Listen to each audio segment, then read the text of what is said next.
Alright, hello everyone, and peace of Christ to all of you. Tanya kepada orang Islam, mereka menjawab bahwa di zaman Nabi Muhammad menikahi anak di bawah umur adalah suatu kewajaran. Dan ketika saya membaca sejarah di zaman itu, benar adanya bahwa menikahi anak di bawah umur adalah sebuah kewajaran, dan dengan ilmu yang saya miliki, akal saya membuat saya berpikir kembali. Mereka ada di zaman itu dan saya ada di zaman sekarang, di mana saya memakai tolak ukur zaman sekarang, bahwa menikahi anak di bawah umur itu tidak benar, tetapi di zaman dahulu itu adalah hal yang wajar. Oke, otak saya terima hal itu. Esa mengatakan Muhammad mengawini anak di bawah umur karena berdasarkan studi yang dia lakukan, hal itu wajar di masa itu. Dengan mengatakan demikian, maka baru saja Esa menonjok muka nabinya sendiri dengan mengatakan dia tidak lebih dari manusia biasa yang tidak mampu lepas dari kebiasaan bejat masyarakat di zamannya. Kita lanjutkan. Ternyata saya mendapatkan bahwa hikmah Nabi Muhammad menikahi Aisyah adalah Tuhan memerintahkan agar Nabi Muhammad mengajarkan aturan-aturan tentang wanita dalam Islam dari usia itu sampai dewasa. Nah, hal ini mencakup bagaimana wanita bersuci, beribadah, melayani suami, dan lain-lain, sampai yang detail-detailnya sekaligus prakteknya. Karena Nabi Muhammad akan sulit mengajarkan tentang aturan wanita karena bukan muhrim. Nah, logika saya membayangkan benar juga, kalau bukan muhrim, bagaimana cara mengajari wanita hal-hal yang privasi seperti itu? Esa baru saja mengatakan bahwa Tuhan memerintahkan Muhammad mengawini anak di bawah umur dengan tujuan untuk mengajarkan aturan-aturan tentang wanita dari usia anak-anak hingga dewasa. Setelah menonjok muka nabinya, sekarang Esa malah menampar wajah Tuhannya sendiri dengan mengatakan dia yang sebagai Tuhan seharusnya bebas dari tradisi manusiawi, ternyata juga tidak mampu mengajarkan kebenaran selain dengan cara-cara yang tidak bermoral. Tuhannya si Esa ini tidak kreatif dan kurang cerdas, sehingga untuk mengajarkan aturan-aturan hidup muslimah secara utuh, Nabi utusannya harus mengawini anak di bawah umur yang hari ini tampak sebagai tindakan tidak bermoral. Padahal kalau Tuhannya lebih kreatif dan agak cerdas, tentu hal-hal seperti itu dapat diajarkan oleh istri-istri Muhammad yang lain atau para muslimah pengikut Muhammad lainnya, karena mereka semua pernah mengalami masa kecil. Dan yang jelas sebagai perempuan pasti lebih tahu dari Muhammad bagaimana prinsip-prinsip Islam dapat diterapkan pada perempuan muslimah sejak usia kanak-kanak hingga dewasa. Jadi solusinya tidak perlu harus mengawini anak kecil. Argumen-argumen yang diberikan Esa menunjukkan dua kemungkinan. Tuhannya Esa kurang cerdas, atau itu sekedar alasan mengada-ada untuk konsumsi orang-orang yang akal sehatnya sudah dimandulkan. Selanjutnya, Dan saya juga mendapati ternyata Nabi Muhammad menggauli Aisyah di saat masa baliknya. seharusnya Esa tegas dalam memposisikan argumennya. Apakah argumennya didasarkan pada fakta Muhammad mengawini anak di bawah umur, ataukah sudah akil balik? Jika Muhammad menggauli Aisyah setelah akil balik, maka penjelasan panjang lebar soal tradisi menikahi anak di bawah umur di masa itu tidak diperlukan. Sebaliknya, jika Muhammad memang menikahi anak di bawah umur sesuai kebiasaan masyarakat saat itu, maka fakta soal Muhammad menggauli Aisyah setelah akil balik akan mengkontradiksi argumennya sendiri. Tapi mari kita lihat faktanya berdasarkan hadis sahih, bukan berdasarkan argumen Esa yang masih kebingungan sendiri. Hadis sahih Bukhari jelas mengatakan Muhammad melakukan akad nikah dengan Aisyah saat usianya masih 6 tahun dan menggaulinya saat usianya 9 tahun. Itu jelas usia kanak-kanak, bukan akil balik. Lagi pula, berdasarkan surat At-Talaq ayat 4, pernikahan dengan anak di bawah umur yang belum akil balik atau belum mendapat haid jelas dibenarkan. Dan dengan mengawini Aisyah yang masih kanak-kanak, sesungguhnya Muhammad sedang mempraktekkan ayat tersebut. Jadi clear ya, memang Muhammad menikahi anak di bawah umur. Ini diperkuat juga oleh fakta medis, bahwa anak-anak yang dinikahi di bawah umur dapat mengalami trauma permanen pada organ reproduksinya yang dapat berakibat kemandulan. Faktanya, Aisyah memang tidak memiliki anak, jadi cocok. Jadi tidak usah malu dan dibantah. Itu memang kenyataan dalam Islam dan sejalan dengan apa yang tertulis di Al-Quran. Tapi terlepas dari argumen bingung dari si Eza, saya ingin mengatakan ini. Muslimah yang berpandangan seperti Eza ini dapat kita golongkan sebagai kaum useful idiot, yaitu orang-orang yang dengan sukarela membeli tali yang kelak akan digunakan untuk menjerat lehernya sendiri. Sebagai perempuan, dia seharusnya membela hak-hak anak perempuan dari penindasan dan penganiayaan akibat perkawinan di bawah umur atas nama agama. Tapi ironisnya, dia malah ikut membenarkan perkawinan bejat semacam itu demi membela agamanya. Apakah tidak terpikir dalam kepalanya bahwa perkawinan anak-anak di bawah umur akan menghancurkan kebebasan dan masa depan seorang anak?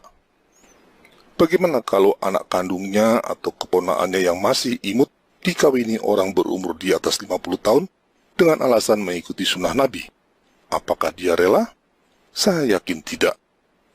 Kaum usul idiot semacam Eza inilah yang sedikit atau banyak, sadar atau tidak, ikut bertanggung jawab atas terus berlanjutnya budaya perkawinan anak-anak dan balita, seperti yang terjadi pada kultur muslim di berbagai belahan dunia hingga hari ini. Dan itu semua demi membela kekeliruan nabinya. Mari kita lanjutkan. Kemudian saya mendapati lagi tentang imbalan atas amal ibadah manusia ketika di surga adalah 72 bidadari, dan itu hanya imbalan kecil saja. Apakah benar itu bermakna pesta seks? Logika akal saya seperti bertentangan. Maka langkah yang sama saya lakukan, yaitu mencari kebenarannya. Ketika saya membaca sejarah di zaman Nabi Muhammad, ternyata di saat itu adalah zaman jahiliyah alias zaman kebodohan. Nah, bagaimana Nabi harus membuat mengerti orang Arab yang jahil, bodoh, dan barbar yang hidup tanpa aturan waktu itu? Susah setengah mati, seperti menjelaskan rumus Pitagoras ke seorang anak. Nah, Nabi pun membuat bahasa-bahasa pendekatan supaya mereka mengerti, bahasa yang disesuaikan dengan tingkat pengetahuan mereka pada waktu itu. Saya beri catatan sedikit. Secara tidak langsung Eza mengakui bahwa tawaran kenikmatan seks di surga dengan 72 bidadari sebagaimana yang tertulis dalam Al-Quran hanyalah bahasa-bahasa pendekatan. Dengan kata lain, sebenarnya itu tidak ada alias bohong. Jadi menurut Eza, sah-sah saja mengajarkan kebenaran dengan cara berbohong. Kita lanjutkan dulu. Logika akal saya mengarahkan saya untuk flashback ke masa itu, di mana manusia pada waktu itu tanpa ada rangsangan mau berbuat seperti yang diharapkan supaya dunia itu teratur. Nah, kalau begitu Rasulullah bohong dong bahwa surga itu tidak seperti itu. Ya enggak lah, surga itu ada dan itu adalah janji Tuhan.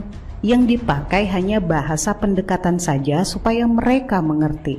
Matamu itu picak. Minta maaf, karena inilah yang kita tahan-tahan di dunia. Inilah yang kita tahan-tahan di dunia. Dan kenikmatan terbesar yang diberikan Allah Subhanahu wa Ta'ala di surga adalah pesta seks.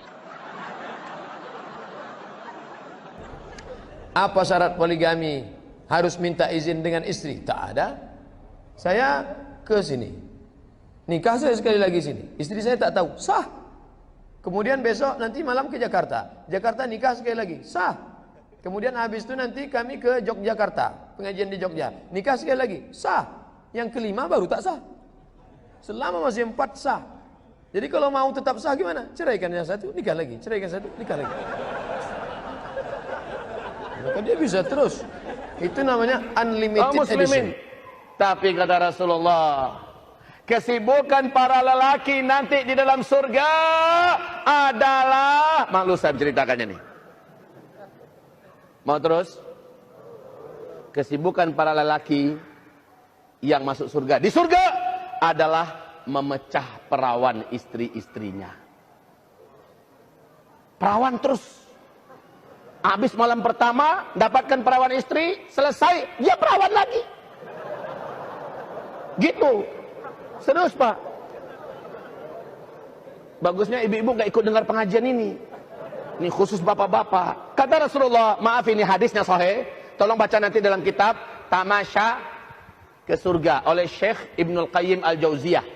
Judul aslinya adalah Hadil Arwah ila Biladil Afrah. Rasul berkata, maaf, zakar laki-laki ketika dia berdiri karena syahwat selama 70 tahun berdirinya.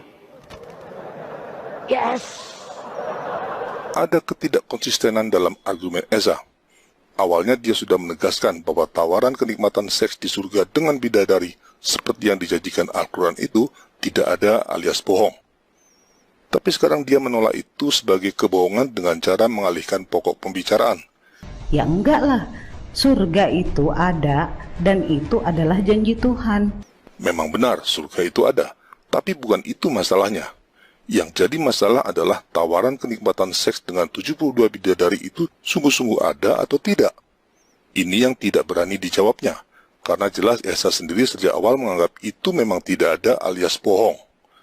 Kita paham dilema yang dihadapi Esa dan banyak muslim lainnya. Jika surga dengan tawaran kenikmatan seks dengan 72 bidadari itu memang benar, maka surga yang ditawarkan dalam Islam ternyata tidak lebih dari rumah bordil yang bahkan di dunia saja sudah dipandang menjijikkan dan tidak bermoral. Ketimbang harus menerima gambaran surga yang menjijikkan dan tidak bermoral sesuai Al-Quran, Esa memilih mengatakan itu hanya pendekatan alias tawaran itu cuma bohong. Ini menegaskan sisi gelap moralitas Islam di mana tujuan dapat menghalalkan cara. Ini suatu prinsip moral sesat yang mendasari sikap taqiyah. Dalam hal ini, sah-sah saja berbohong demi mengatakan kebenaran. Pertanyaan mendasarnya, dapatkah kebenaran yang disampaikan dengan berbagai kebohongan kita percaya? Tentu saja tidak. Terima kasih Esa, Anda sudah membuat sisi gelap moralitas Islam menjadi begitu jelas.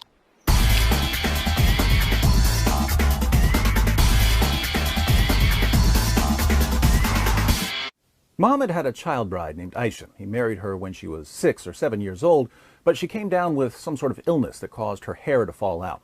After her hair grew back, Muhammad consummated the marriage. The Prophet of Islam climbed on top of his child bride when she was 9 years old. Sahih al-Bukhari, 5158. The Prophet wrote the marriage contract with Aisha while she was 6 years old and consummated his marriage with her while she was 9 years old, and she remained with him for 9 years, i.e. till his death. Sahih Muslim 3480. It was narrated that Aisha said, "The Prophet married me when I was 6 years old and consummated the marriage with me when I was 9 years old." Sahih Muslim 3481. It was narrated from Aisha that the Prophet married her when she was 7 years old, and she was taken to him as a bride when she was 9 years old, and she took her dolls with her. He died when she was 18 years old. Muhammad eventually had somewhere between 9 and 11 wives at one time, even though the Quran says that Muslim men are limited to 4 wives at a time, and he would have sex with all of them on the same day. Sahih al-Bukhari, 5068. The Prophet used to go around, have sexual relations with all his wives in one night, and he had 9 wives. We can only conclude that Muhammad would kiss and tell because his followers knew all about him having sex with all of his wives on the same day. His followers even bragged that he had the sexual strength of 30 men. Sahih al-Bukhari, 268. Anas bin Malik said, "The Prophet used to visit all his wives in a round during the day and night, and they were 11 in number." I asked Anas, "Had the Prophet the strength for it?" Anas replied, "We used to say that the Prophet was given the strength of 30 men. And Sayyid said, on the authority of Qatada, that Anas had told him about 9 wives only, not 11. Porn stars ain't got nothing on the Prophet of Islam. Muhammad's reputation spread until people didn't even want him marrying their daughters because they thought of him as a womanizer. A woman named Layla once offered herself to Muhammad as a wife, and Muhammad accepted her proposal. Let's read about her family's reaction in History of At-Tabari, Volume 9, page 139. She went back to her people and said that the messenger of God had married her. They said, "What a bad thing you have done. You are a self-respecting woman, but the Prophet is a womanizer. Seek an annulment from him." She went back to the Prophet and asked him to revoke the marriage, and he complied with her request. So Muhammad was known as a womanizer, but of all his wives and sex slaves, his child bride Aisha was his favorite. He even asked his followers why they would marry an adult woman when they could fondle little girls. Sahih al-Bukhari, 5080. Narrated Jabir ibn Abdullah, "When I got married, Allah's messenger said to me, 'What type of lady have you married?' I replied, 'I have married a matron.' He said, 'Why? Don't you have a liking for the virgins and for fondling them?' Jabir also said, Allah's Messenger said, why didn't you marry a young girl so that you might play with her and she with you? Now, if you're a normally functioning man without serious mental health issues, you have to be wondering why any grown man would be attracted to a little girl more than to a grown woman. But Muhammad tries to explain it to us, and he tries to explain his preference by comparing Aisha to food that's better than other food. Sahih al-Bukhari 34:11. Allah's Messenger said, many amongst men reach the level of perfection, but none amongst the women reach this level except Asiya, Pharaoh's wife, and Mary, the daughter of Imran. And no doubt the superiority of Aisha to other women is like the superiority of al-farid, i.e. a meat and bread dish, to other meals. A young girl, according to Muhammad, is simply a better dish than a grown woman. Some profit you've got there, my Muslim friends. Now please, by all means, fill up the comments section with, don't trust this David Wood guy, he's taking things out of context and distorting the passages, as if I didn't just put the passages up on the screen so that people can read them for themselves. Kita bangga menghafal Al-Quran tapi tidak memahami Al-Quran. Senang mengulang berbahasa Arab tapi tidak mengerti bahasa Arab. Suka membaca Al-Quran tapi tidak memahami maknanya. Akhirnya apa? Menjadi keledai di Indonesia.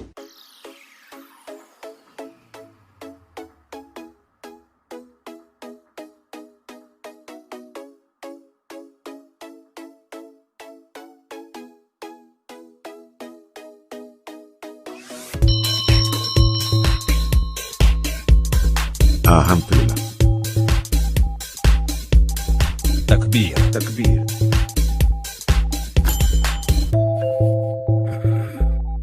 True story. Thank you very much. Christ is Lord. Islam is false.